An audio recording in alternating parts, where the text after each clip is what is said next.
2025年上半期バイク販売台数、1月から6月までの販売台数を全部の排気量をまとめてランキング。モデルイヤー違いで別集計された元データも同じ車種にまとめて分かりやすく、概算売上金額ランキングも作りました。こんにちは、ペンタロウです。今年半年の販売台数集計、125cc 以下を除いて全車種横並びで30位まで紹介します。30位、ヤマハ YZF-R3MT-03 666台、売上概算5億円です。YZF の方はようやく見た目がアップデートしました。販売はまずまず好調のようです。ホワイトがなかなか独特な配色で良いですね。 MT の方もツーリングパッケージなどがあっていい感じになっています。29位、川崎忍者 400Z400 667台、売上概算5億円です。例年より落ち着いた販売台数ですが、値上げ続きで80万円を超えてしまったので、完成度からすると割高感は否めません。こだわりがなければ同価格帯で完成度が高い CBR400R か、10万円安くてバランスの良い YZF-R3 に目を向けると、より自分に合った1台が見つかるかもしれません。28位、スズキ GSX-8S8R673 台、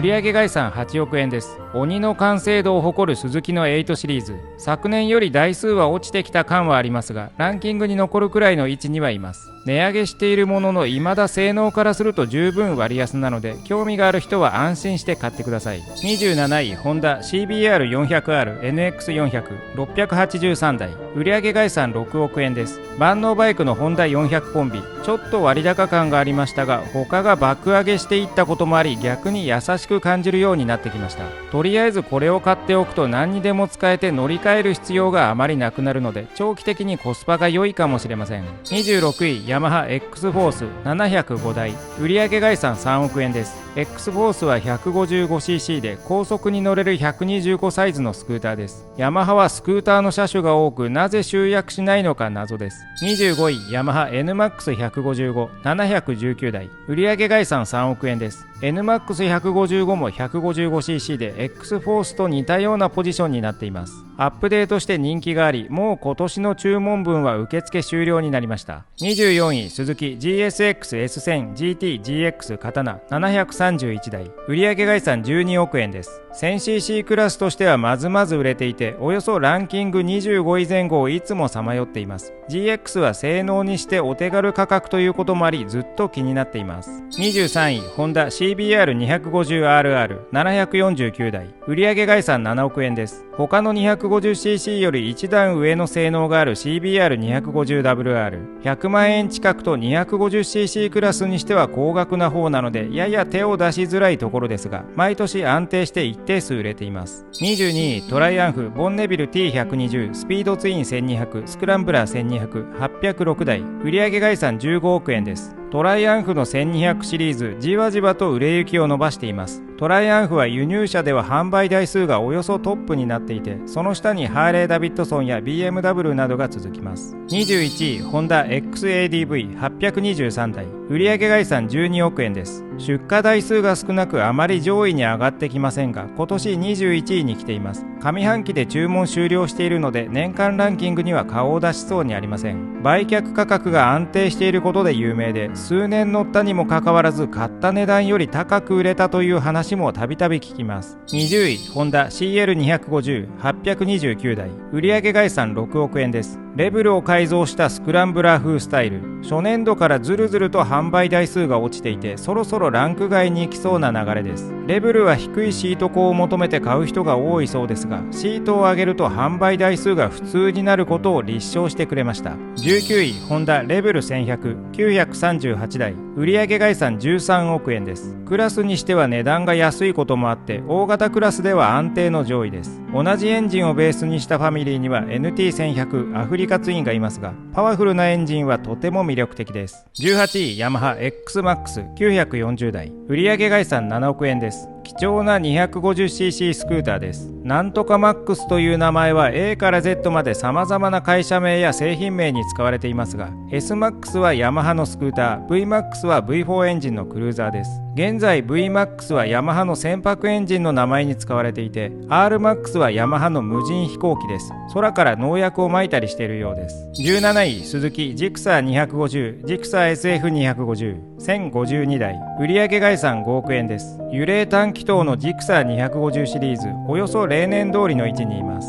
前年モデルはびっくりするくらい地味な色になっていましたが、明るい色が戻ってきました。白青、ワインレッド、黒の3色展開です。16位、ホンダフォルツァ1084台、売上概算8億円です。 250cc スクーターです。販売台数はおおむねヤマハの XMAX と変わらずで、良きライバル関係にあります。15位、ホンダ CB650R、CBR650R、1137台、売上概算13億円です。E クラッチバブルで一花咲かせた CB650R、昨年1年の販売台数に上半期で届きそうな勢いでした。 E クラッチが他の車種に広がるとともに、いつも通りの順位に戻っていくでしょう。とはいえぼちぼち売れていて、昨年総合も21位でした。今年は10位以内も夢ではないかもしれません。14位、ハーレーダビッドソンローライダー1219台、売上概算38億円です。やらかしハーレーダビッドソンジャパンの被害者ですが、加工しているもののまだそれなりに台数が出ています。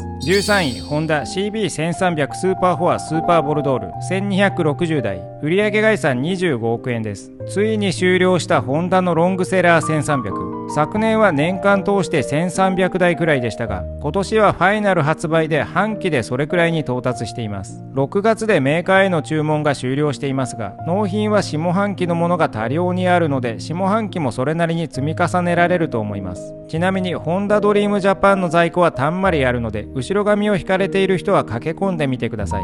12位、ホンダ CRF250L、CRF250 ラリー1263台、売上概算9億円です。およそいつも10位前後のオフロード車です。スズキ DRZ4 が発売されたので、それによる影響を受けるでしょうか。とはいえ価格帯がダブルスコアくらい違うので、あまり関係ないかもしれません。11位、川崎 ZX4R 1359台、売上概算16億円です。それなりに順調ですが、前年に比べるとだいぶ台数が落ちているようです。 ZX4R は用途問わず乗りやすく扱いやすいので、買って後悔しなさそうなバイクの一つです。ホンダの CB400 スーパーフォアの新型などもあるので、その辺の状況によっても今後も影響を受けるかもしれません。1位から10位の前に 125cc オーバーの販売台数をメーカーごとに比較してみます。ホンダは約2万6000台でした。前年同期より2500台ほど少なくなっています。減ったのは 250cc クラスで、上のクラスは逆に少し増えています。川崎は1万5000台です。前年は1万6000台くらいだったので少し減りました。250cc クラスが前年の3倍以上になり、上のクラスが前年の6割台と、売上金額にすると大幅な減少のようです。ヤマハはおよそ9000台です。前年同期は8000台なので 10% 以上増えました。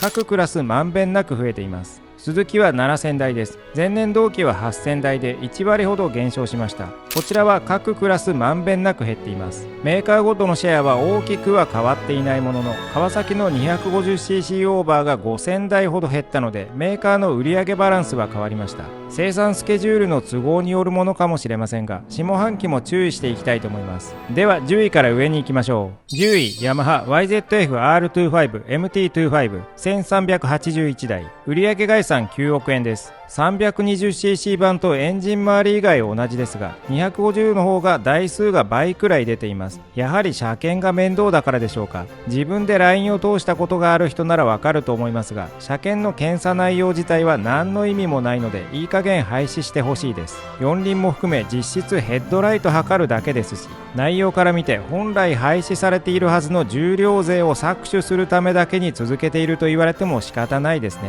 9位、スズキ V ストローム 250SX 1466台、売上概算9億円です。ジクサー系のアドベンチャーです。例年スズキの一番売れているモデルになっていて、今年もスズキ内1位は確実でしょう。8位、川崎 KLX230 1591台、230cc オフロードファミリー、台数にはシェルパとモタードの SM も含まれています。半期で1500台はオフロード車にしてはぼちぼち検討している台数です。KLX シリーズは空冷エンジンで軽量コンパクト、230の割に高速道路もそれなりに走れる優秀なバランスになっています。7位、川崎エリミネーター1973台、売上概算18億円です。売れ筋エリミネーターですが、昨年に比べると落ち着いてきています。レベル1100もそうですが、これ系スタイルはそこそこ売れるようで、ヤマハもボルト250など作れば売れるのかなと思いつつ、川崎のように割り切ってコテコテなデザインにしないと日本では売れないようなので、スタイリッシュなヤマハには食いつかないのかもしれません。6位、ホンダ ADV160 2406台、売上概算12億円です。ADV は PCX の魔改造のようなスクーターです。安定的に売れていて例年通りの売れ行きです。アグレッシブなスクーターという売り出し方で個人的にちょっと気になっているスクーターですが、大きい方の XADV もいいですね。5位、川崎 Z900RS 2472台、売上概算37億円です。ここ数年は年間5、6千台売れていますが、今年の上半期は伸び悩んでいる感があります。大型クラストップは安定ですが、年間通すと 400cc 以下クラスにぼちぼち抜かれていくかもしれません。資格のホンダ CB1000F が価格破壊によって本気で潰しに来たので、川崎の今後の動きが気になって仕方ありません。この先は電子制御スロットルにアップデート、様子次第で Z1100RS 投入というシナリオでしょうか。実質川崎プラザの生命線なので、川崎としては何としても負けられない戦いです。4位、ホンダ GB350 GB350C 2540台、売上概算18億円です。GB350 は無印 S と C は統計で別車種扱いですが、分かりやすいように一緒に集計しています。ぼちぼち売れていて爆裂値上がりもしましたが、6月単月で400台弱と今のところ台数が落ちている感じはありません。今年追加されたツートンカラーがいい感じで人気がありそうです。これ系のバイクにずっぽり浸かりたいなら、ヤマハ SR400 やロイヤルエンフィールドはさらに飽きが来ないかもしれません。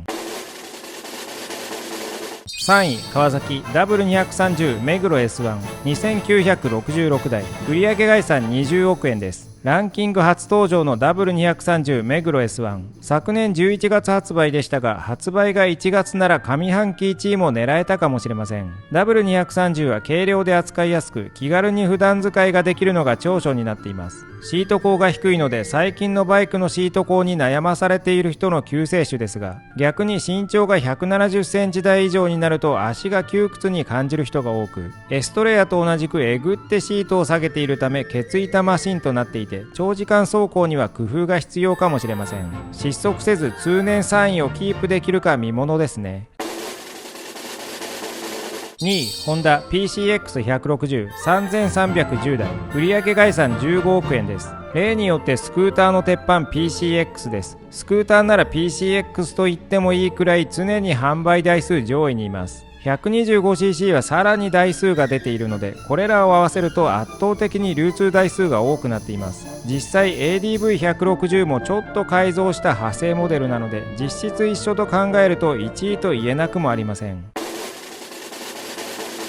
1位、ホンダレベル250 4266台、売上概算29億円です。1位は不動のレベル250 E クラッチ搭載で盤石です。前年は通年9000台ほどのところ、その半分に届いていませんが、 E クラッチ版発売が3月半ばだったので、実質 1,2 月は空気だったことによると思います。参考までに6月単月で1100台でした。この調子なら年間1万台はクリアできそうな感じがします。125cc 以下を除いて消費税込み概算売上金額順に並べるとこのようになりました。川崎 W230 が5位で20億円を超えました。4位が CB1300、 ファイナルで台数を稼ぎ、値上げで単価も上がり25億円ほどです。3位がレベル250で約30億円、2位は Z900RS 37億円ほどと昨年より 1,2 割落ちている感があります。1位はハーレーローライダー300万円オーバーの高額商品で38億円でした。金額上位に